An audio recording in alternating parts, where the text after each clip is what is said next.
萬戰神之父，浪漫勇士將佢啲旺氣過埋俾落去松珠馬度捧杯喎。咁我覺得唔係嘅，我覺得呢個傳聞都係阿馬主劉柏輝先生嘅佢深思熟慮下，係佢叫我佢話要跑皇太后杯嘅，啲全部都係我有同佢商量過，我咦唔係跑一下㗎，三個泥地啊嘛，我話跑3場泥地都好近，咁不如跑泥地咧，佢話唔係一定，佢話佢諗過㗎啦，報落去皇太后杯，佢話會令我有驚喜添，佢話你咁咪真係阿 Peter 諗啲嘢好勁嘅係。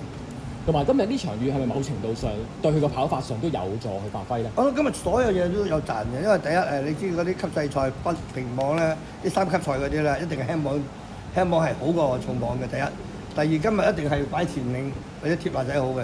第三佢就真係賺晒輕網可以擺喺前邊控制步速，所以全部佢都係賺晒啦。今日係。呢隻馬咪都花咗好多心機先養翻佢健康，因為記得佢舊年其實佢嘅目標係想跑打比。係一定係，因為就Peter 而家買咩馬翻嚟都係跑打比嘅，因為佢講過，佢話真係想做好多隻打比翻嚟嘅。即係佢話用200嘅力都要揾，明知係唔容易，但係我同佢都係用呢個心。但好可惜，因為佢嚟到嗰個後腳又試過不良於行啊，加埋佢嗰個又要呢個水土又唔係好好，最後俾我哋決定將閹咗佢啊。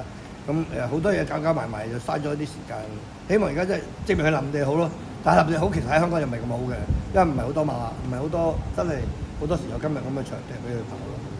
2004季內剩翻一場賽事就係遮打杯啊！佢會唔會同主馬浪漫勇士一齊跑呢一場咧？我諗佢應該會嘅，不過我都同阿 Peter 商量，因為如果佢自己做擺咗喺前邊咧，應該對浪漫勇士有啲嚟咯。因為佢自己放喺前，咁如果放到咪放到咯，放唔到我哋到以後個步出邊浪漫勇士佢又會舒服啲咯。